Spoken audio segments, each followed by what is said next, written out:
Nah, nanti saya ulang dulu. Jadi semangat. Today.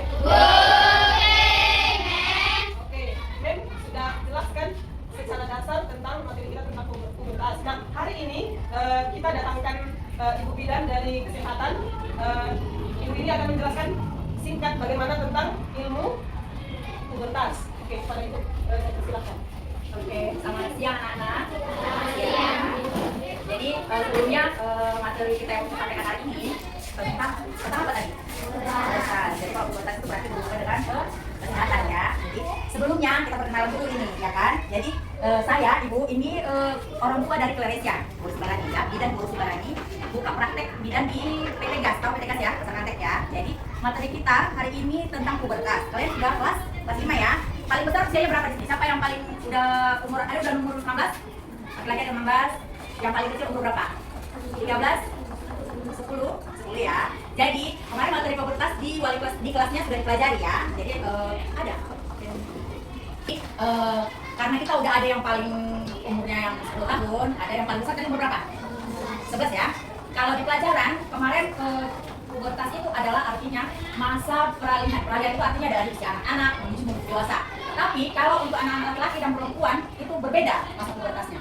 Kalau perempuan biasanya lebih cepat. Puber itu berarti artinya mengalami perubahan dari fisik ya, dari fisik, dari hormon atau dia emosinya. Nah, kalau laki-laki dia lebih lambat, gitu ya, lebih lambat. Jadi kalau tadi perubahan fisik itu untuk perempuan ada yang namanya sekunder dan primer ya. Nah, kalau sekunder itu artinya lebih kayak dia tanda fisiknya, gitu ya. Misalnya dia ada yang tinggi, ada yang besar, gitu ya. Tapi kalau misalnya tanda primer itu yang pasti. Nah, kalau perempuan udah nggak bisa. Pubertas ya. Pubertas. Jadi kalau perempuan itu lebih cepat tadi ya. Lebih cepat itu biasanya usia 10 sampai 14 tahun ya, menuju ke atas. Atas ini berarti tadi kita dari anak-anak ke dewasa ya. Nah, kalau laki-laki biasanya usia 17 sampai 16 tahun atas lagi dewasa laki-laki ya. Nah, kita ke tanda sekunder perempuan. Kalau perempuan biasanya dia misalnya secara fisik ya kan badannya rambutnya mulai besar ya kan, rambutnya mulai panjang, kemudian mulai ada nggak yang di sini udah ada rambut di ketiaknya? Belum kan? Nah, tapi kan kalian kan akan menuju usia 14 tahun. Nah, nanti itu ada muncul itu. Misalnya dia tumbuh bulu-bulu di daerah kemaluan atau di daerah ketiak gitu ya. Kadang-kadang malah justru kayak agak berkumis gitu ya. Tapi untuk laki-laki ya. Jadi kalau untuk tanda primer tadi kita bilang secara organ reproduksi. Misalnya kalau perempuan ada yang sudah datang bulan. Ada ya, berarti kamu sudah masuk ke masa pubertas namanya ya. Jadi kalau misalnya perempuan itu tanda pastinya, berarti dia mulai mengalami menstruasi atau bulan, atau misalnya dia mengalami perubahan fisik. Kalau misalnya sekunder tadi fisik perempuan itu paling besar, gitu ya. Itu bukan untuk diejek ya, anak-anak ya. Berarti artinya teman kita itu sudah mengalami masa pubertas. Pubertas apa tadi kalau mengalami perubahan fisik? Sekunder ya kan, benar sekunder. Nah, kita kembali ke laki-laki ya. Nah, kalau laki-laki tadi dari usia 11 tahun. Ada yang namanya perubahan sekunder juga dan perubahan primer. Nah, kalau laki-laki biasanya kalau perubahan sekundernya itu dia mulai tinggi dan dia mulai berotot, ya kan? Ada yang berotot sini, mulai berotot. Nah, gitu ya. Jadi berotot. Kemudian kalau dia semakin besar jakun. Ini ada jakun. Jadi kalau laki-laki di sini namanya jakun. Nanti suaranya mulai besar. Ya kan? Rasanya kayak orang merokok, padahal enggak kan? Jadi kalau misalnya ada kawan kita, jangan langsung suaranya kayak mulai besar, kayak udah mulai kayak orang kayak udah merokok. Dan ini aja orang besar, kayak merokok gitu kan? Tapi itu merupakan tanda dari pubertas tadi, perubahan dari sekunder atau primer? Sekunder. Nah, perubahan primernya kalau laki-laki, ini hasilnya nih ya, besar. Kalau laki-laki, dia biasanya mungkin kalian belum alami ya, tapi kalau untuk usia 12 sampai 16 tahun ke atas, nanti ada yang namanya kalau pernah dengar kayak mimpi indah pada saat tidur, nggak sadar celananya udah basah namanya, ya. Tapi itu belum alami saat ini. Jadi itu berarti karena perubahan dari organ kelamin laki-laki, tahu ya, laki-laki ya. Nah, berarti itu mengalami perubahan. Ada yang besar, ada yang mengalami tumbuhan bulu-bulu juga sama kayak perempuan, gitu ya. Tapi itu kan bukan artinya gini, teman kamu udah mengalami proses tunjukkan lain nggak mungkin kan? Tapi pelajari masing-masing. Artinya kalau itu sudah ada berarti kita mengalami masa pubertas. Oke? Jadi ada juga namanya perubahan hormon. Jadi kalau hormon itu perempuan laki-laki sama-sama ada yang namanya hormon. Hormon itu istilah kesehatannya yang mempengaruhi perkembangan kita. Yang tadi mengalami menstruasi perempuan, kemudian laki-laki ada yang mengalami mimpi basah, atau misalnya dia nanti alat kelamin kita cenderung mulai membesar sebesar usia kita, makin besar usia kita, gitu ya. Nah, kemudian ada yang namanya perubahan emosional. Nah, perubahan emosional ini biasanya laki-laki dan perempuan itu berbeda. Ada kalau laki-laki cenderung gampang emosi, ya kan? Kemudian dia udah mulai mengalami rasa suka sama lawan jenisnya. Ada yang sini udah suka, udah lah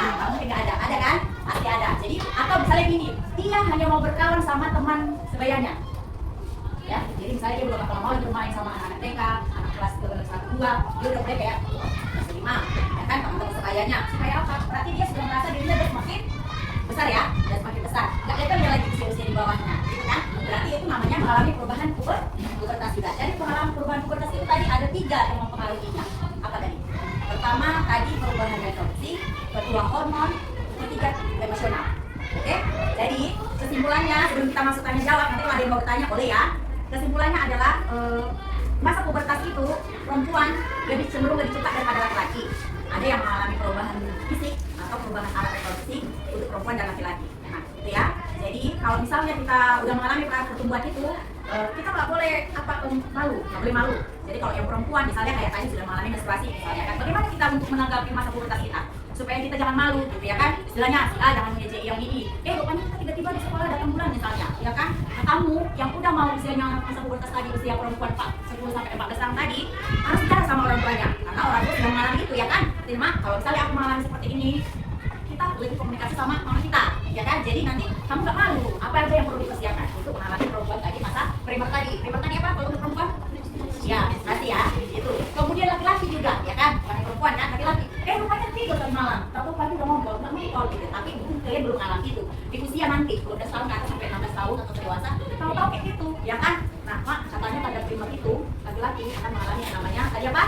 Nah, mimpi basah ya. Jadi dia nggak mau, ya kan? Mimpi basah. Nah, kalau misalnya mimpi basah, kalian ngomong sama orang tua dulu. Nanti katanya kami akan mengalami yang namanya itu tadi, mimpi basah ya. Jadi kita komunikasi sama orang tua supaya jangan terkejut, supaya jangan dianggap itu jadi jadi kelainan, gitu ya.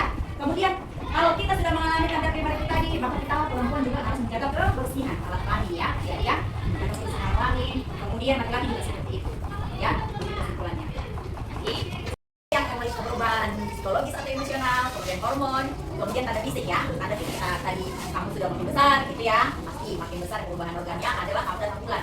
Putra, nah, bagaimana cara mengatasi itu? Biasanya pertama-tama datang nggak sadar perut kita ini bukan kayak mau buang air besar, bukan perasaan kayak belas mobil air, bukan. Tapi kram itu kayak terus ya sampai panas pinggang gitu. Biasanya bagaimana cara mengatasinya itu? Dibawa minum saja, tarik nafas, biasa minum air hangat, tidak boleh minum air es. Kemudian tidak untuk diurut-urut kita ya, tidak untuk diurut. Dia akan hilang seiring bertambah. Biasanya ada yang 3 hari, kamu berapa hari? 3 hari. Nah, ada yang sampai seminggu. Nah itu nanti di dalam lagi ya. Kita kan bahasanya tentang sebatas perubahan pubertas ya kan. Nah kalau laki-laki nggak ada pertanyaannya kayak mana, aku perlu pakai pampers gitu, gimana? Enggak kan? Enggak ada pertanyaannya, kalian nggak ada pertanyaan atau udah ada yang mengalami perubahan saraf? Ada belajarnya? Ada? Belum lah ya. Nah, gitu. Artinya biasanya itu menuju 16 tahun ke atas. Tapi kita tadi startnya mulai dari usia laki-laki 12 tahun. Coba dulu tanya lagi. Tadi ada 3 faktor yang mempengaruhi perubahan pubertas tadi. Siapa yang mau menjawab? Ya si Kezia, ya, coba Kezia. Berdiri aja Kezia biar teman-temannya tahu. Coba buat suaranya. 1, perubahan. Oke. Ya. Nah, ya. Berarti ada 3. Yang 3 ini sama untuk laki-laki dan perempuan. Gitu ya. Cuman perbedaannya di perubahan primer aja dan sekunder itu tadi ya. Nah, kemudian ada perubahan primer pada laki-laki. Ya kan? Apa tadi? Selain itu, perubahan primer cuma 1 ya. Perubahan primernya tadi pada laki-laki apa? Basah, atau dia berarti mengalami perubahan organ alat kita laki-laki, organ kelamin laki-laki gitu ya. Nah, kalau untuk perubahan sekunder, ini sempel ya. Kalau sekunder laki-laki tadi apa nih? Ya benar. Ya benar. Ya benar. Itu perubahan. Ya, jadi dan dapat ilmunya nggak? Dapat ilmunya dari Ibu Bidan kiranya bisa bermanfaat untuk kita semua. Oke, selanjutnya terima kasih buat Ibu Bidan